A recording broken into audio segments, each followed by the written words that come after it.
Bonjour mes bien-aimés dans le Seigneur Jésus-Christ, que Dieu vous bénisse. C'est encore une fois moi le frère Barouani. Je viens au devant de vous pour répondre à un sujet, à une question qui m'a été posée et j'ai préféré de le répondre aujourd'hui et pour tout le monde, en fait que tout à chacun de nous puisse saisir une lumière, une pensée véritablement qui vient du Seigneur Jésus-Christ.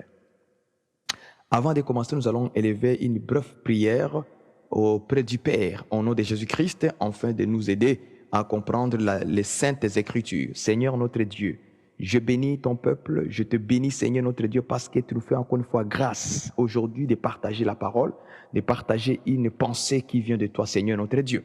Nous te disons merci mon Dieu, mon roi, pour tous ceux qui vont écouter, de le faire Seigneur, la grâce d'ouvrir leur esprit aux saintes Écritures afin qu'ils comprennent cela Seigneur. Béni soit ton nom par le Saint-Esprit qui nous aide en toutes choses. Au nom de Jésus-Christ, ainsi nous avons prié. Amen. Bien-aimé, la question qui m'a été posée est celle-ci.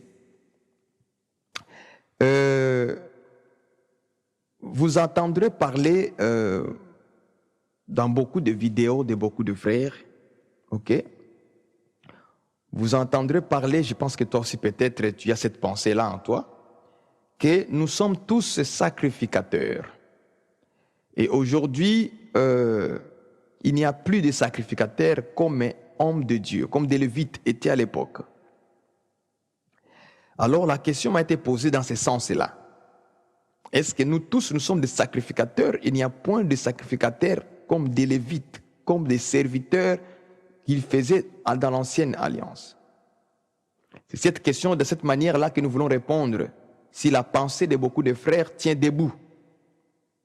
Nous sommes tous des sacrificateurs, donc il n'y a plus d'autres sacrificateurs, parce que Apocalypse chapitre 1, verset 6, Apocalypse chapitre 5, verset 10, les dit, nous allons le lire tantôt, que Dieu nous a fait de royaumes et des sacrificateurs. Est-ce que cela annule le fait d'avoir des ministres de Dieu comme étant des sacrificateurs aussi? C'est ça la question. La différence entre les sacrificateurs comme étant tout le peuple et les sacrificateurs comme étant ceux qui devaient servir Dieu sur l'autel. Est-ce que vous comprenez? Donc nous allons prendre quelques écritures pour d'abord vous dire que la pensée, ceux qui disent que nous sommes tous des sacrificateurs. Tous les enfants de Dieu sont des sacrificateurs. Ils n'ont pas tort. C'est la vérité. Mais le problème est au point de dire que nous sommes tous des sacrificateurs et qu'il n'y a point de sacrificateurs hommes, c'est-à-dire serviteurs de Dieu comme était dans l'ancienne alliance avec Aaron et ses fils. Alors, nous allons prendre quelques écritures pour réfuter d'abord cet enseignement, cette pensée-là, que ce n'est pas juste. Ce n'est pas juste. Ce n'est pas vraiment pas la pensée du Seigneur. Ce n'est pas juste. Ce n'est pas du tout juste. Nous devons faire attention aux écritures. Remarquez, bien-aimés dans le Seigneur, nous allons d'abord lire l'écriture de Apocalypse chapitre 1, verset 6, Apocalypse chapitre 5, au verset 10. Les deux chapitres, on va les lire calmement avec les Écritures. Ok? Je prends Apocalypse chapitre 1, verset 6. Et qui a fait de nous un royaume, virgule, des sacrificateurs pour Dieu son Père, à lui soit la gloire et la puissance au siècle des siècles. Amen. Tout de suite, je prends Apocalypse 5, verset 10. Apocalypse 5, verset 10. Tu as fait d'eux un royaume et des sacrificateurs pour notre Dieu, et ils régneront sur la terre. Nous disons Amen. L'écriture, les deux portions de l'écriture témoignent clairement que Jésus-Christ nous a fait, parce que au pluriel c'est nous, il nous a fait. Tu as fait deux, au pluriel, des royaumes, un royaume et des sacrificateurs. Donc les Écritures témoignent noir sur blanc que nous sommes des sacrificateurs. Donc tous tout le peuple entier, c'est des sacrificateurs. Tout le peuple entier, c'est des sacrificateurs. Ça, on ne peut pas le nier. C'est l'Écriture qui le dit noir sur blanc. Il nous a fait un royaume et des sacrificateurs.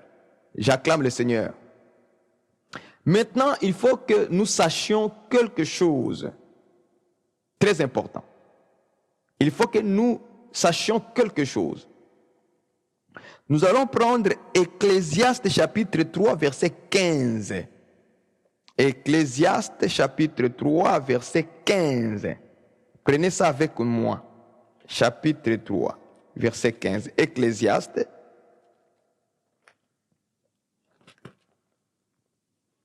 Ecclésiaste, chapitre 3, le verset 15.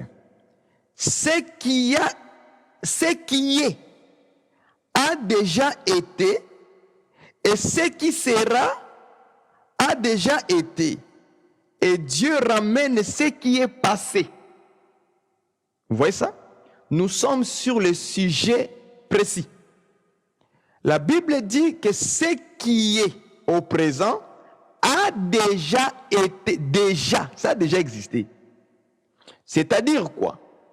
Selon la question qui m'a été posée, par rapport à la pensée de dire que nous sommes tous des sacrificateurs, il n'y a plus de sacrificateurs comme hommes de Dieu dans l'Église. Ça n'existe plus, selon la pensée de certaines personnes. Ok? Parce que je viens de répondre à une question qui m'a été posée. Maintenant, l'écriture d'Ecclésiaste nous dit ceci. Ce que vous voyez là dans Apocalypse, c'est ça ce qui est.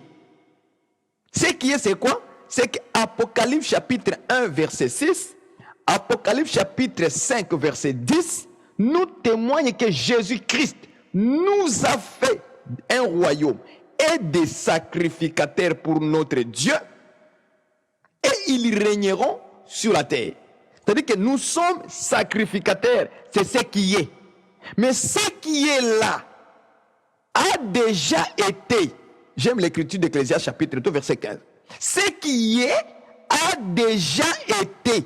C'est-à-dire que si vous voyez que Jésus, il fait un peuple, un royaume et des sacrificateurs, c'est que ce n'est pas Jésus qui a commencé dans l'église. Ces choses-là ont déjà existé quelque part dans l'ancienne alliance. Est-ce que vous me comprenez? Donc, l'église n'est pas le premier peuple à qui on l'a aussi attribué le titre de sacrificateur. Non, non, non, non. C'est ce que vous voyez là dans l'Apocalypse a déjà existé dans l'ancienne alliance. C'est ce que nous allons découvrir aujourd'hui. C'est ce que nous allons découvrir aujourd'hui. Parce que ce n'est pas nouveau.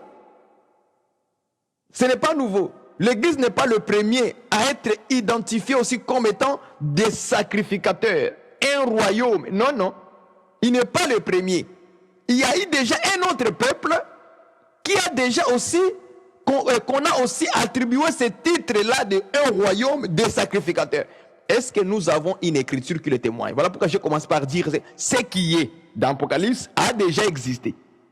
Donc si vous voyez l'église, on l'appelle sacrificateur, c'est qu'il y a aussi un autre peuple aussi, avant l'église, on l'avait aussi appelé sacrificateur. Est-ce que vous me comprenez bien? Je prends l'écriture avec vous, Exode, maintenant, allons-y voir maintenant, a déjà existé, la petite phrase là, a déjà existé, ce qui est, a déjà existé. Donc il faut retourner de ce qui a déjà été. Donc il faut regarder en arrière, dans l'ancienne alliance. Il faut retourner là-bas pour maintenant voir si réellement Frère Barouani dit la vérité. Exode 19, verset 6. Allons-y. Je prends avec vous. Je vais aller voir ça. Exode 19. Exode 19. Verset 6. Je prends avec vous. C'est Dieu qui parle. Hein? Dieu qui parle. Écoutez, Dieu dit ceci.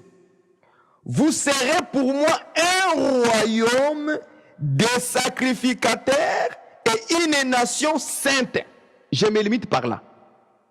Donc Dieu dit que vous serez pour moi l'Éternel, pour moi Dieu, un royaume de sacrificateurs et une nation sainte. Vous avez vu ça?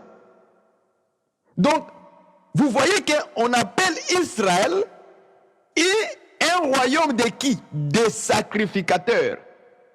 Un royaume et des sacrificateurs. Non, l'Église n'est pas le premier d'avoir ce titre-là, cet attribut-là. Non, c'est Israël qui était d'abord le premier, à qui Dieu a dit que tout le peuple entier était considéré comme un royaume et des sacrificateurs. Ce qui est a déjà existé, c'est ça l'écriture.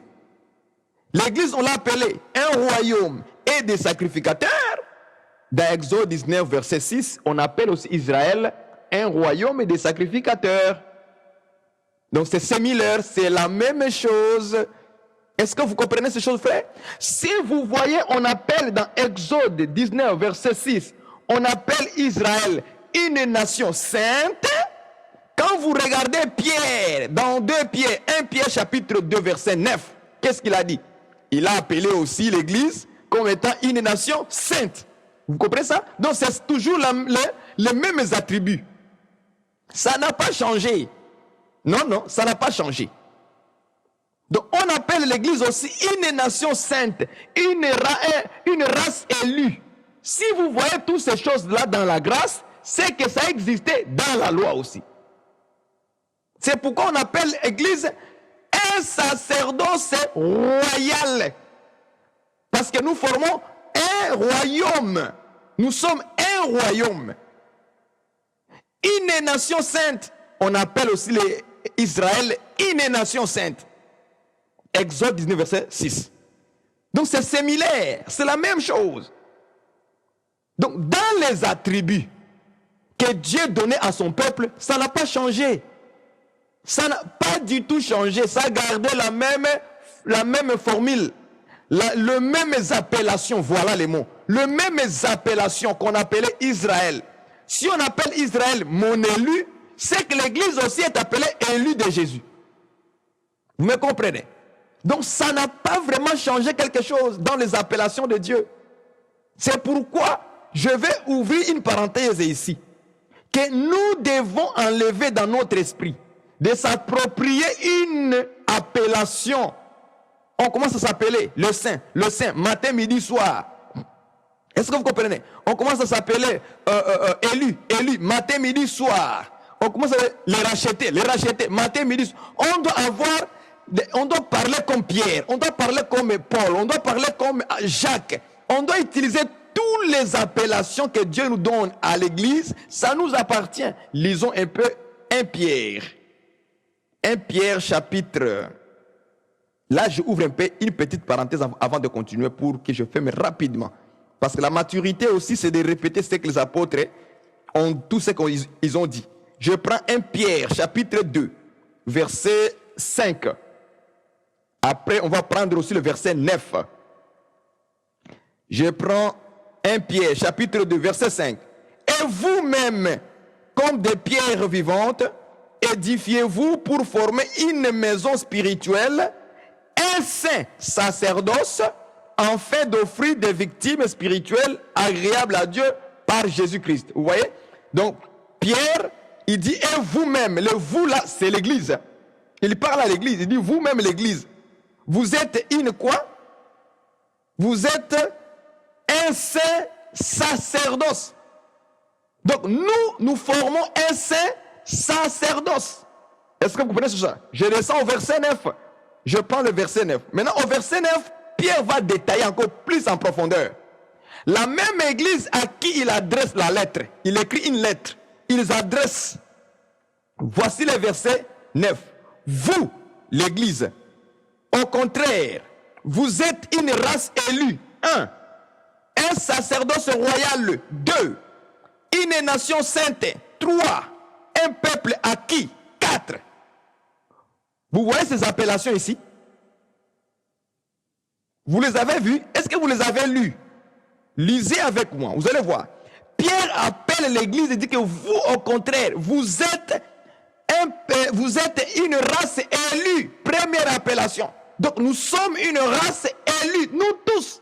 Peu importe le lieu où vous vous trouvez, que tu sois en Ouganda, que tu sois aux États-Unis, que tu sois au Canada, partout en Europe, que tu sois, je ne sais pas, au Kenya, que tu sois, je ne sais pas, au Congo, que tu sois, peu importe le lieu, en Chine, en Asie, en Océanie, en Australie, partout là où tu te trouves, Dieu te considère comme une race élue, une race choisie. Ça, c'est la première appellation. Deuxième appellation, il dit un sacerdoce royal. Donc, nous tous, nous formons un sacerdoce royal. Il n'y a pas à s'approprier un petit mot. Non. Un vrai homme de Dieu, l'Église, il le voit comme toutes ces appellations-là appartiennent à l'Église. C'est pourquoi on ne doit pas faire les choses par sentiment. Non, bien-aimé dans le Seigneur. On ne doit pas faire les choses selon un sentiment négatif, selon un sentiment de bagarre, de querelle. Ok? Nos intentions ne doivent pas se tourner vers les sentiments négatifs. Nous devons faire les choses selon l'inspiration par les Écritures. Selon l'inspiration. Oh, homme de Dieu, bon, nous, on va s'appeler l'Église un sacerdoce royal. Non, pourquoi ça? Non, parce que, vous voyez, pour qu'on ne puisse pas amener la confusion entre frères, il parle comme ça parce que le frère, en réalité, le ministre là, il est en conflit avec quelqu'un. Je vais répéter ça. Regardez Pierre, comment il appelle l'Église. Avec plusieurs appellations à la fois. Race élue, sacerdoce royal, une nation sainte, un peuple acquis, un peuple qu'on a racheté. Est-ce que nous ne sommes pas tous rachetés par Jésus? Oui. Ne sommes-nous tous pas une nation sainte? Oui. Un sacerdoce royal? Oui. Une race élue? Oui. Mais pourquoi maintenant les gens commencent à s'appeler assemblée de ceci? Nous, on est l'assemblée de ceci. Pour montrer la différence avec un frère qui est aussi... Vous voyez, frère, hein? Vous allez voir dans ces histoires-là, je les répète pour que les gens se rendent dans leur cœur bien, pour qu'on enlève les mauvaises intentions. C'est pourquoi moi j'insiste là-dessus. Vous allez voir, frère, quelqu'un est avec un autre frère. Ils étaient bien ensemble. Bon, ils se sont bagarrés là-bas, les querelles sont divisées. Les frères quittent l'assemblée. Il va faire son affaire ailleurs. Dès qu'il va ailleurs, il commence à réfléchir, il dit que non, vous voyez, on ne doit pas donner à l'église le même nom. Ça veut dire, si le frère, lui, il a mis les noms assemblée des rachetés, lui, il ne peut plus s'appeler l'assemblée des rachetés. Il dit que pour ne pas mettre la confusion sur le peuple. Je dis, confusion? Quelle confusion? Non, mais nous, on suit les Écritures, on ne suit pas une personne. Est-ce que c'est la personne là qui a créé la Bible? Mais regarde comment Pierre appelle l'église. Il appelle race élue. Il appelle sacerdoce royal. Il appelle une nation sainte. Il appelle un peuple acquis. Tout ça, ça appartient à une seule église à qui il écrit une lettre. Il dit, vous êtes comme ça. Vous voyez que Pierre n'avait pas de sentiments négatifs, ni des intentions. Il a tout utilisé à la fois. C'est la même chose avec nous aujourd'hui. On doit garder la même façon, enlever des mauvaises pensées, des intentions qui ne sont pas correctes. On fait ceci parce que... non, on ne doit pas faire parce que Dieu nous voit. On doit faire les choses selon la pensée de Dieu. Donc c'était entre parenthèses pour éclairer les gens que nous tous, les appellations que Dieu nous donne par la bouche des apôtres, ça nous appartient, nous tous. Si quelqu'un amène ses intentions en disant que nous, on sera appelés, assemblée des rachetés, pour ne pas amener la confusion avec l'autre frère qui est dans l'assemblée des nations saintes, alors ça devient des intentions n'est pas assez bon. Moi, je ne crois plus à ça, je ne crois pas à ça. Moi, je crois que la Bible nous a donné toutes les appellations, ça nous appartient à nous tous. Donc, même si vous vous appelez assemblée des élus, assemblée des saints, en même temps, vous êtes assemblée de races élues, en même temps, vous êtes l'assemblée des nations saintes, en même temps, vous êtes une assemblée de peuples acquis. Tout ça, ça nous appartient, et vous, et moi, et nous tous. Acclamez le Seigneur, enlevez les mauvaises pensées, enlevez les querelles, vivez seulement en harmonie avec ton frère. Vis en harmonie avec ton frère. Arrête de nous amener tes intentions négatives, charnelles et diaboliques pour nous contaminer tous les disciples. Et vous allez voir les gens, nous les élus, dès qu'il écrit les élus, les saints, non. Tu dois changer comme Pierre, change comme Pierre, c'est ça la maturité. Utilise les appellations, utilise-les. C'est pour nous. Utilise-les. Gloire au Seigneur. Alléluia. Vous voyez ça? Donc, dans l'écriture de Pierre, je retourne maintenant dans le sujet. Dans l'écriture de Pierre, 1 Pierre chapitre 2 verset 9, Pierre nous appelle un sacerdoce royal. J'aime ces choses. Il nous appelle un sacerdoce royal. Pour dire que nous sommes tous un royaume. Un seul royaume. Pas plusieurs. Un seul royaume. L'Église, c'est un pays où Jésus-Christ est le roi dans son pays et il y règne dans son pays. C'est ça qu'on appelle un saint sacerdoce ou un sacerdoce royal. C'est la même chose. Vous comprenez? Donc, l'Église, ce sont des sacrificateurs que Jésus-Christ a fait pour Dieu. Mais est-ce que cela prouve que les ministres de Dieu aujourd'hui de la parole ne sont pas des sacrificateurs? Nous disons que quand vous pensez comme ça, c'est une erreur grave. Est-ce que vous comprenez? C'est une erreur grave. Ok, je prends une écriture avec vous. Allons-y maintenant voir comment Dieu a fonctionné dans la loi et il n'a pas changé. Il n'a pas changé. Je prends Exode 28. Nous avons vu que Dieu a appelé le peuple que vous serez pour moi un royaume de sacrificateurs et une nation sainte. On l'a vu. Jésus-Christ aussi a répété la même chose pour l'Église. Il dit qu'il nous a fait un royaume et des sacrificateurs pour Dieu. N'est-ce pas? 2 fois. Il a répété ça 2 fois dans l'Apocalypse. Après, c'est 1 chapitre 6, verset 6, et Apocalypse 5, verset 10. On nous a répété 2 fois que Dieu a fait l'Église aussi comme des sacrificateurs. Est-ce que cela prouve que maintenant les hommes de Dieu ne sont pas des sacrificateurs dans le corps de Christ? Nous disons que c'est une erreur. Donc il faut les corriger. Il faut regarder comment Dieu voit les choses. Parce que Dieu se répète toujours. Il se répète. Il a répété dans l'Ancienne Alliance. Il répète encore dans la Nouvelle Alliance la même chose. Il nous appelle aussi une nation sainte. Il a appelé aussi Israël une nation sainte. C'est la répétition. Il appelle Israël un royaume de sacrificateurs. Il nous appelle aussi un royaume de sacrificateurs. Vous voyez, il répète la même chose. Il n'a pas changé. Sur ces domaines-là, Dieu n'a pas changé. Ok, j'avance dans Exode 28 maintenant. Exode 28, verset 1. Remarquez ceci, bien-aimé. Remarquez. Exode 28, verset 1. Fais approcher de toi Aaron, ton frère et ses fils, et prends-les parmi les enfants d'Israël pour les consacrer à mon service dans le sacerdoce. En d'autres termes, dans la tente d'assignation. Parce que c'était une tente où il devait travailler. Maintenant, Dieu va prendre parmi le peuple. Et le peuple là était qui? Israël était qui? Dans Exode 19, ils étaient qui? Des sacrificateurs. N'est-ce pas? Un royaume de sacrificateurs.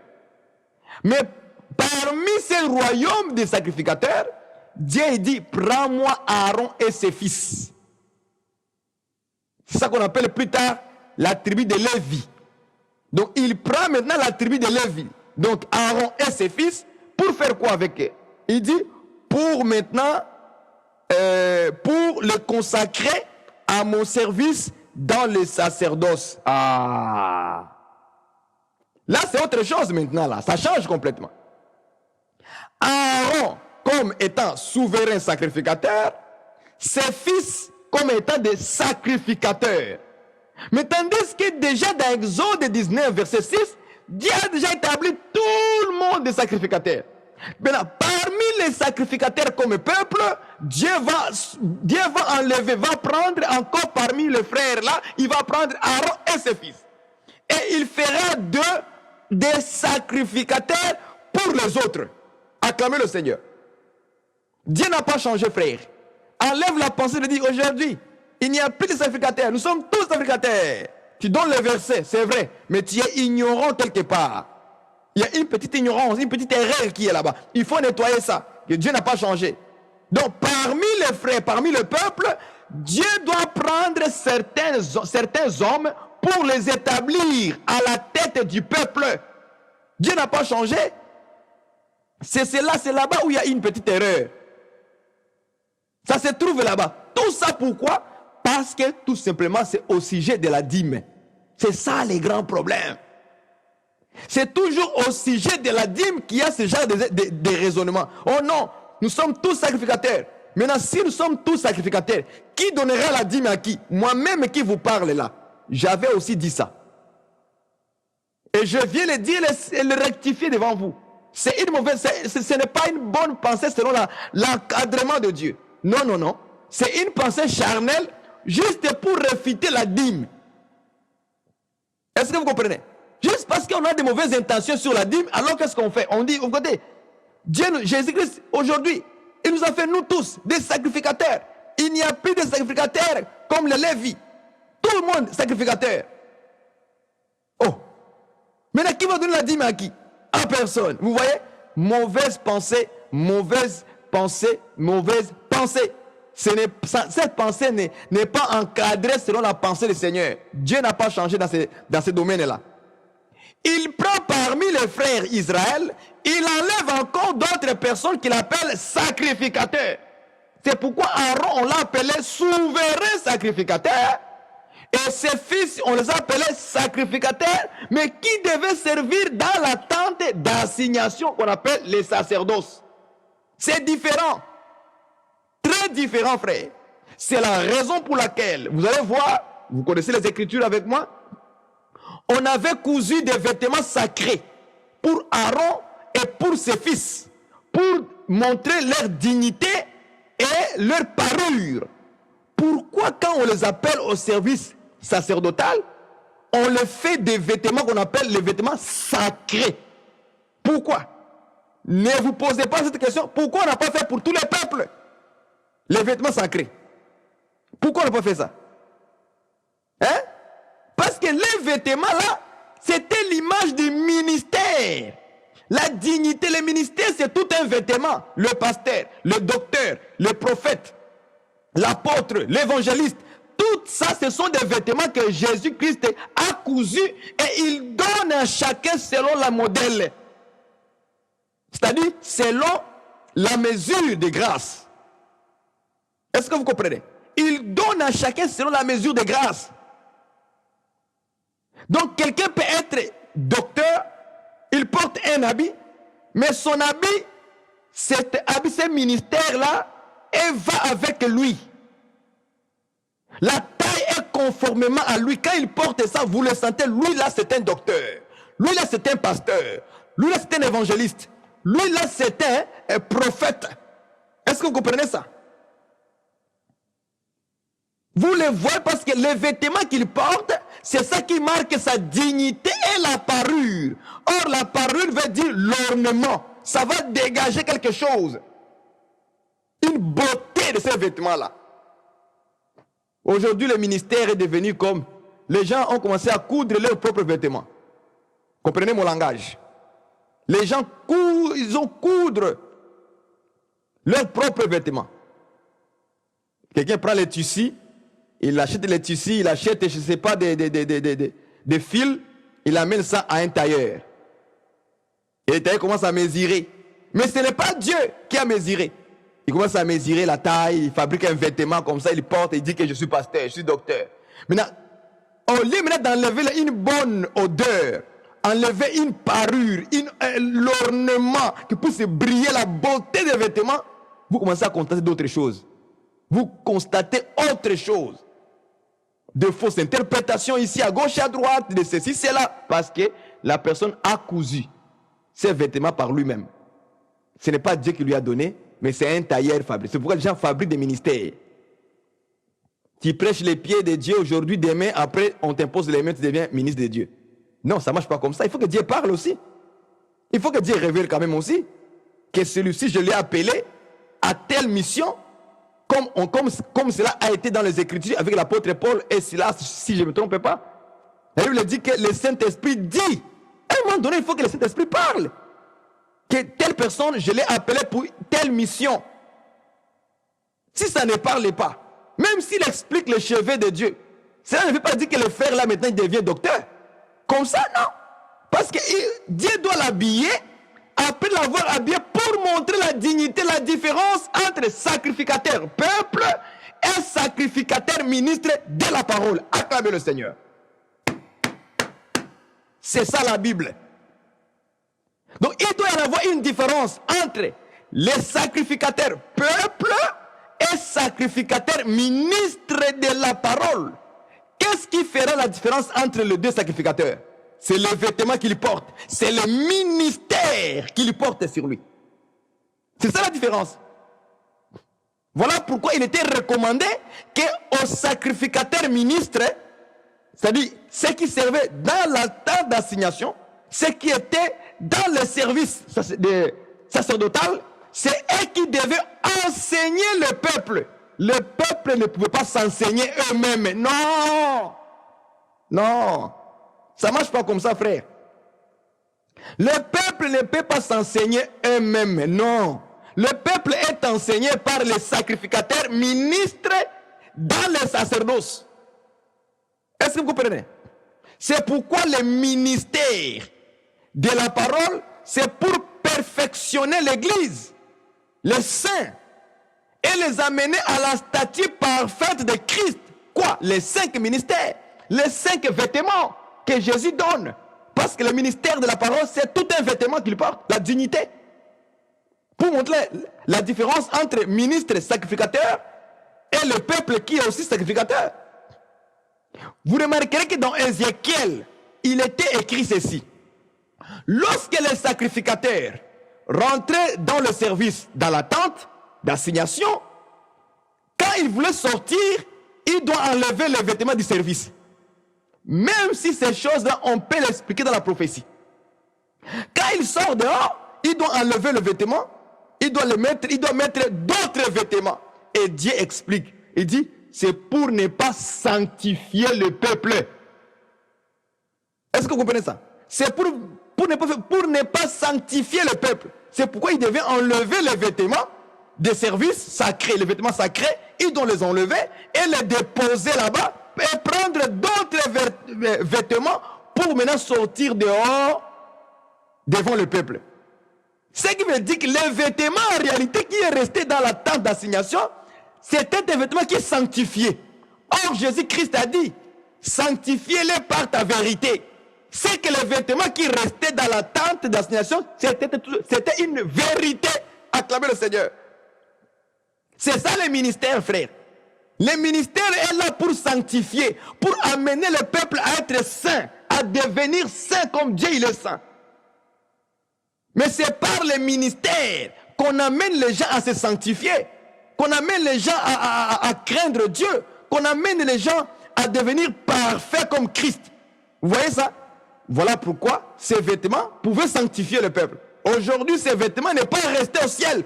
Il a donné les uns comme apôtres, l'autre comme prophète, l'autre comme docteur, évangéliste et pasteur. Vous comprenez? Il donne maintenant ça pour sanctifier. Ça n'a pas resté au ciel. Jésus est descendu pour donner à ça, pour en faire que le peuple soit sanctifié. Mais dans la loi, il avait caché cela parce que le temps n'était pas encore arrivé. Est-ce que vous voyez ça? Donc le rôle du vêtement d'un homme de Dieu, le ministère, c'est pour sanctifier le peuple. C'est ça, frère. Vous comprenez ça, frère? Donc il y a la différence entre sacrificateur peuple et sacrificateur ministre de la parole. Il est différent par rapport à quoi? Parce que nous regardons sur lui et nous voyons un vêtement sacré. Ces vêtements sacrés que Dieu lui a cousus, c'est le ministère que Dieu donne aux ministres de Dieu maintenant aujourd'hui. Et il porte cela. C'est différent avec tout le monde peut être sacrificateur, mais pas dans le sens d'être prédicateur. Voilà. C'est pourquoi vous allez voir que Paul a fait la comparaison entre ceux qui servaient à l'autel. Je prends avec vous 1 Corinthiens chapitre 9. 1 Corinthiens chapitre 9. Je prends avec vous. Allons-y rapidement. 1 Corinthiens chapitre 9. Verset 13 à 14. Je prends 13 à 14. Écoutez ce qu'il est écrit. Ne savez-vous pas que ceux qui remplissent les fonctions sacrées, on appelle ça fonction sacrée. Les fonctions sacrées, c'était les fonctions qui se faisaient dans la tente d'assignation. Aaron et ses fils. Et tous les temps de Lévite. Ok? Remplissent les fonctions sacrées, sont nourris par les temples, que ceux qui servent à l'autel ont part à l'autel. Vous voyez ça? Il descend au verset 14. De même aussi. C'est très important de lire les mots là. De même aussi. C'est-à-dire, le frère Paul, il fait la comparaison de l'ancienne alliance, des fonctions sacrées dans l'ancienne alliance, en parallèle avec ce qui se passe dans la grâce, dans la nouvelle alliance avec Jésus-Christ. Dieu n'a pas changé. Il n'a pas changé, frère. Donc, il prend les gens, Aaron et ses fils, les sacrificateurs qui servaient, qui faisaient la fonction sacrée dans le temple, il les compare aux ministres de l'évangile. Écoutez, verset 14. De même aussi, c'est pareil. Pareillement, ok? Le Seigneur a ordonné à ceux qui annoncent l'évangile de vivre de l'évangile. C'est que servir sur l'autel, c'est ça, annoncer l'évangile. Il met les deux rôles, les deux travails à l'égalité. C'est-à-dire aujourd'hui, un ministre peut être appelé sacrificateur dans une église locale. Pourquoi? Parce qu'il est en train de servir sur un autel. Acclamez le Seigneur. Il est en train de servir Dieu sur un autel. Quel autel? L'autel, c'est-à-dire l'évangile, frère. C'est ça. Et le sacrificateur qui sert là-bas, il s'appelle aujourd'hui prédicateur. Donc, sacrificateur et prédicateur, ce n'est que des synonymes pour nous. C'est égal, c'est pareil. Est-ce que vous comprenez? La seule chose, simplement, est que le ministre comme sacrificateur aujourd'hui, il n'égorge pas un animal physique. Non, non. Le ministre n'a pas un autel physique. Non, non. Son autel, c'est l'évangile qu'il annonce. Est-ce que vous comprenez ça? C'est beaucoup plus spirituel maintenant. Mais lui-même, il est sacrificateur. Mais un sacrificateur qui n'est pas habillé comme physiquement, mais c'est spirituellement par le Saint-Esprit. Voilà pourquoi on l'appelle aussi sacrificateur, prédicateur. C'est-à-dire que même les sacrificateurs dans l'ancienne alliance, ils étaient aussi des prédicateurs. Parce que Dieu les a recommandés que dans la bouche des sacrificateurs, qu'on peut trouver seulement la loi, la science, la loi. La Bible dit encore que les sacrificateurs enseigneront le peuple à différencier ce qui est saint et ce qui est profane. On avait lu ça, n'est-ce pas? On avait lu ça. Qui faisait le travail d'enseignement? Les sacrificateurs. Donc les sacrificateurs, quand ils enseignent, ils deviennent prédicateurs. Ils deviennent prédicateurs. Dans la grâce, Paul a parlé le droit des prédicateurs. Dans la loi, on a dit le droit des sacrificateurs. C'est la même chose. C'est la répétition. Donc, le sacrificateur peut être prédicateur. Prédicateur dans la grâce peut être sacrificateur aussi. Donc, tous les deux faits font simplement la même fonction. Voilà pourquoi je vous dis, frère, qu'il y a la différence entre sacrificateur peuple et sacrificateur prédicateur dans la grâce. Donc l'église peut être tout le monde sacrificateur, mais tout le monde n'est pas prédicateur. Non, ça ce n'est plus la Bible. Comme dans la loi aussi, tout le monde était sacrificateur, mais tout le monde ne servait pas à l'autel. C'est ça, c'est la même chose. Tout le monde ne servait pas à l'autel. On nous montre une écriture où on a dit que tous les enfants d'Israël comme sacrificateurs, ils étaient en train de servir sur un autel. Il n'y en a pas, ça n'existait pas. Dieu a pris Aaron et ses fils pour les amener à l'autel maintenant. Pour faire un service spécial. C'est ça. Prêcher la parole, c'est pour faire un service spécial. C'est une fonction sacrée. Oui, oui, frère. Annoncer l'évangile, c'est une fonction sacrée. Si tu prends des choses de Dieu à la légère, malheur à ceux qui prennent l'œuvre de Dieu à la légère. il y a quoi? Malheur. On ne prend pas des choses des hommes. Ce sont des choses sacrées. Sacrées, frère, c'est sacré. La Bible est sacrée. Les Écritures sont sacrées. Prêcher, c'est sacré. Et les gens passent le temps à jouer avec ça sur Internet. Prenons notre temps à bien expliquer le peuple de Dieu les choses du Seigneur. Prenons vraiment notre temps à bien les expliquer. Donc, aujourd'hui, frères et sœurs, je vous ai montré que dans Apocalypse, il est vrai que Jésus-Christ nous a fait un royaume et des sacrificateurs pour Dieu. C'est vrai. Noir sur blanc, il n'y a pas à discuter. Mais l'erreur est que de dire maintenant que les prédicateurs ne sont pas des sacrificateurs. Ça, c'est archi faux. C'est un mensonge. C'est une erreur qu'il faut effacer et nettoyer. Nous avons vu que dans la loi aussi, c'était pareil.